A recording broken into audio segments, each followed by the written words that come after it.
गायत्री मंत्र साधक दुख और सुख दोनों में तुलना करना छोड़ देता है। गायत्री मंत्र वाला साधक जो होता है वो जानता है कि यदि सुख है तो दुख भी जरूर आएगा, दुख जरूर ही आएगा। इसलिए हमें किसी भी तरह के जो व्यक्ति होते हैं, यानी कि जो हमें डिप्रेशन वाली बात करते हैं, हमसे जो इस तरह की बातें करते हैं, कुछ नहीं है जी, कुछ नहीं हो सकता, भगवान के जाप करने से, गायत्री मंत्र के जाप करने से कुछ नहीं होता, इस तरह के लोगों से बचना है। और गायत्री मंत्र साधक वास्तव में इस तरह के लोगों से बचने भी लगता है, जो गायत्री मंत्र के जाप करने लगे हैं और जिनका माँ गायत्री हाथ पकड़ने लगी है। मैं उन लोगों की बात कर रही हूँ, मैं उनकी बात नहीं कर रही जो सोच रहे हैं अभी गायत्री मंत्र का जाप करने के विषय में। इसलिए मैं उन लोगों से यही कहना चाहती हूँ जो सोच रहे हैं गायत्री मंत्र का जाप करने के विषय में, वो इस तरह के लोगों से ना पूछें जो ऊट पटांग बात करते हैं और जो उल्टी सीधी बात करते हैं। कहते हैं गायत्री मंत्र के जाप से कुछ नहीं होता, गायत्री मंत्र का जाप तो केवल और केवल जो गायत्री मंत्र का जाप करते हैं दुखों में घिरे रहते हैं, बीमारी से ग्रसित रहते हैं, या फिर जो गायत्री मंत्र का जाप करते हैं उनको दुख ही दुख मिलता है। ऐसा कुछ भी नहीं है, ये बताइए। और मैं ये बातें इस आधार पर कह रही हूँ क्योंकि मुझसे कुछ लोगों ने प्रश्न किया है ऐसा कि मैम एक बात बताइए या दीदी एक बात बताइए, गायत्री मंत्र का जाप करने से बीमारियां तो नहीं लगती हैं, हमने सुना है। गायत्री मंत्र का जाप करने वाला तो दुखी रहता है दीदी, हमने ये सुना है। या मैडम हमने ये सुना है कि गायत्री मंत्र की साधक को खुशियां नहीं मिलती हैं। अरे ये सब फालतू की बातें हैं, बकवास की बातें हैं। ये सिर्फ हमको भ्रमित कर रखा है गायत्री मंत्र के विषय में। आप ये बताइए, इतने बड़े बड़े महापुरुषों की बातें मैं आप तक पहुंचा चुकी हूं गायत्री मंत्र के विषय में। इतने बड़े बड़े महान से महानतम महापुरुषों की मैंने बताई है कि वो गायत्री मंत्र का जाप करते थे, वो ऐसे थे, वो ऐसे हो चुके। तो कितनी बड़ी बड़ी बातें बताई हैं। आनंद स्वामी सरस्वती जी के लिए ले लीजिए, महात्मा आनंद स्वामी सरस्वती जी खुद कहते हैं कि मैं मंदबुद्धि था और गायत्री मंत्र के जाप के द्वारा उन्हें क्या बना दिया। वो खुद कहते थे कि मुझे कोई पूछता नहीं था, मुझे हर समय कोई भी पीटता रहता था, मैं बहुत डरता था भूतों से, प्रेतों से, न जाने किस तरह की शिकायतें मेरे अंदर थीं।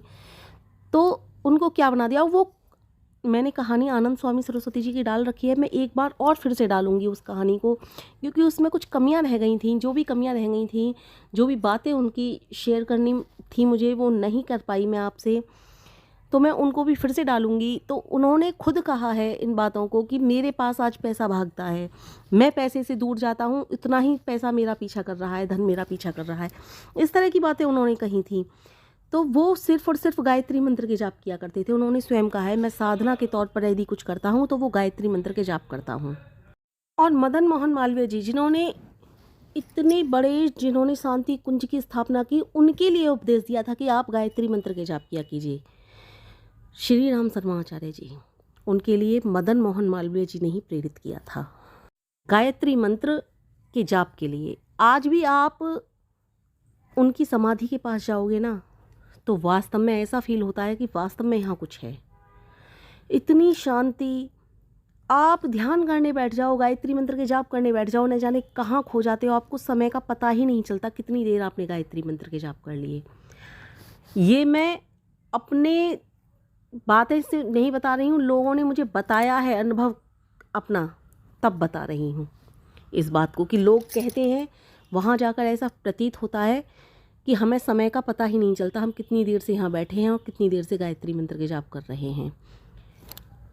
तो उन्होंने जब तो कभी ऐसा नहीं कहा कि गायत्री मंत्र के जाप से ऐसा होता है वैसा होता है, कीलित है गायत्री मंत्र का जाप की, शापित है गायत्री मंत्र का जाप की, ऐसा होगा गायत्री मंत्र के जाप से कि वैसा होगा। ये सब कुछ एक भ्रम है। आपको गायत्री मंत्र के द्वारा आपको दूर रखा जा रहा है, गायत्री मंत्र से, इस तरह के लोगों के द्वारा, सॉरी मैं कह गई गायत्री मंत्र के द्वारा, इस तरह के लोगों के द्वारा आपको गायत्री मंत्र से दूर रखा जा रहा है। केवल यही भ्रमजाल है और कुछ नहीं है। कुछ समय पूर्व तो ये पंडित लोग जो थे, हालांकि मैं भी पंडित हूँ, पंडित, मैं सभी पंडितों की बात नहीं कर रही, आप ऐसा मत सोचना, मैं कह रही हूँ जो वास्तव में वैसे पंडित हैं जो नहीं चाहते थे कि स्त्रियाँ भी गायत्री मंत्र के जाप करें, वो स्त्रियों को भी गायत्री मंत्र के जाप से दूर रखा करते थे। लेकिन मदन मोहन मालवीय जी ने इस क्षेत्र में बहुत बड़ा कार्य किया। श्री राम शर्मा आचार्य जी, शत शत नमन है ऐसे महापुरुषों को, बहुत बड़ा कार्य किया इस क्षेत्र में उन्होंने। स्त्रियों को ही नहीं, यहाँ तक कि उन्होंने हर पुरुष के लिए गायत्री मंत्र का जाप करने को कहा और कहा कि प्रत्येक, चाहे वो किसी भी जाति धर्म या फिर किसी भी समुदाय से हो, हर कोई गायत्री मंत्र का जाप कर सकता है। तो ऐसे महापुरुषों के लिए शत शत नमन है जिन्होंने हर किसी को माँ गायत्री से जोड़ दिया। कुछ समय पूर्व तो वेदों का भी पाठ नहीं करती थी स्त्रियां। जब ये मदन मोहन मालवीय जी ने कॉलेज की स्थापना की थी, हिंदू विश्वविद्यालय की, तो उस समय पर एक स्त्री ने वेद पढ़ने के लिए कहा था, तो उस स्त्री के लिए वेद पढ़ने के लिए मना कर दिया कि आप वेद नहीं पढ़ोगी। पंडितों ने विरोध किया, बहुत दिनों तक केस चला, तब जा करके मदन मोहन मालवीय जी, जिनके ऊपर धर्म के ऊपर तो बिल्कुल भी कोई संदेह नहीं कर सकता, उन्होंने कहा था क्यों नहीं कर सकती भाई स्त्रियाँ वेद मंत्र। दिमाग सबको ईश्वर ने एक जैसा दिया है, स्त्रियां कहाँ से कहाँ पहुँच रही हैं। एकमात्र स्त्री का चोला पहन रखा है उसने, इस कारण वो वेद मंत्र का जाप नहीं कर सकती। स्त्री और पुरुष, आप चोला पहन करके आए हो, आप चोला पहन करके आए हो, अंदर तो वही है परमेश्वर का अंश, वही आत्मा है, सबके अंदर वही है। तो एक सिर्फ चोला, स्त्री का चोला पहनने के कारण वेद मंत्र नहीं कर सकती स्त्रियां, ये गलत है। इस तरह से उन्होंने जब ये तर्क दिए, बहुत ज़्यादा, इतना ज़्यादा मतलब बहसा बहसी हुई, उसके बाद स्त्रियों ने वेद पाठ करना और वेदों का ज्ञान प्राप्त करना स्त्रियों का शुरू हो गया था। तो इस तरह के महापुरुषों की बातों को सुनिए आप जो ढकोसलेवादी हैं, जो इस तरह की उल्टी सीधी बातें कर रहते हैं कि नहीं गायत्री मंत्र का जाप इनको नहीं करना चाहिए, उनको नहीं करना चाहिए गायत्री मंत्र का जाप, बहुत से लोग तो कहते हैं करना ही नहीं चाहिए। तो आप इस तरह के लोगों की बातों को बिल्कुल मत सुनें और गायत्री मंत्र का जाप करें और विश्वास के साथ करें। मैं आपको मैं 100% गारंटी देती हूँ कि यदि आप गायत्री मंत्र का जाप सुबह शाम या फिर खाली सुबह या फिर किसी भी समय मन लगा करके नित्य प्रति करते हैं, तो आप अपने आप के अंदर ही एक अपने आप के अंदर अद्भुत परिवर्तन देखोगे। और ये बात मैं निरर्थक नहीं कह रही हूँ, ये बात सत्य है, आप करके देख लीजिए। मैंने आपको 100% गारंटी दी है तो दी है, सत्य बात है ये। आप अपने आप के अंदर अद्भुत परिवर्तन देखोगे।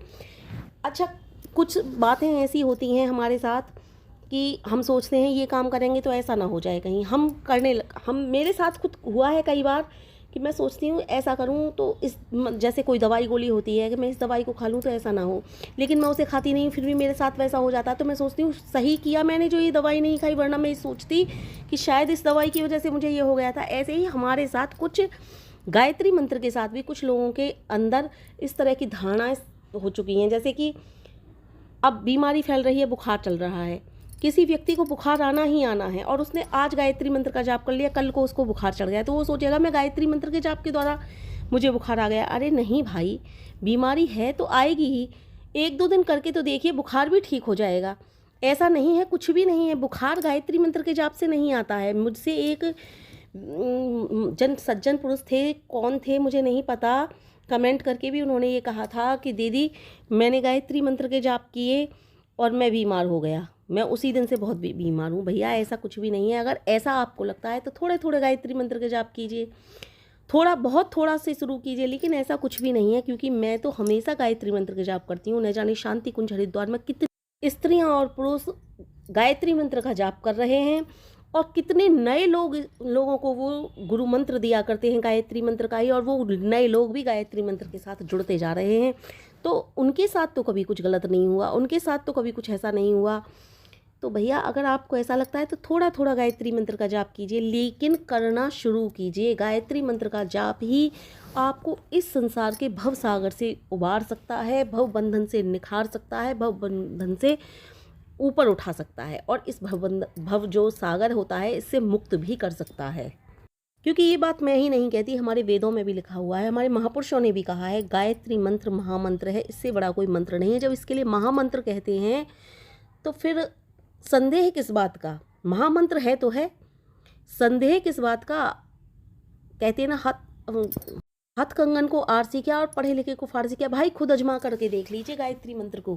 गायत्री मंत्र को मैंने तो अजमाया ही नहीं, मैं तो पूर्ण रूपेण निभा चुकी हूँ, गायत्री मंत्र को अपने हृदय में उतार चुकी हूँ, और मैं गायत्री मंत्र के जाप के बिना नहीं रह सकती, कतई नहीं रह सकती। मुझे तो गायत्री माने ऐसे निभा लिया है बिल्कुल। चाहे मैं बुरी हूँ, चाहे मैं अच्छी हूँ, माँ गायत्री ने मुझे गले से लगा लिया है बस। इसीलिए कहती हूँ किसी के बहकावे में मत आओ, गायत्री मंत्र को अपना लो, माँ गायत्री का हाथ पकड़ लो। माँ गायत्री तुम्हें उस ऊंचे मुकाम पर पहुंचा देंगी, उस ऊंचाई पर पहुंचा देंगी जहां आपने सोचा भी नहीं होगा। मैं सच बता रही हूँ, गायत्री मंत्र के जाप वाले व्यक्ति को इतना प्राप्त होता है कि वो उस सोच से भी ऊपर सोच ही नहीं सकता, इतना मिलता है। माँ गायत्री एक बार किसी को हृदय से लगा लेना तो बस मैं आपको बता रही हूँ, उसका ये लोक ही नहीं परलोक भी संवर जाता है, क्योंकि गायत्री मंत्र के जाप के द्वारा सत्य बात है, इस लोक में तो सुख मिलता ही है, परलोक में भी सुख प्राप्त करता है वो।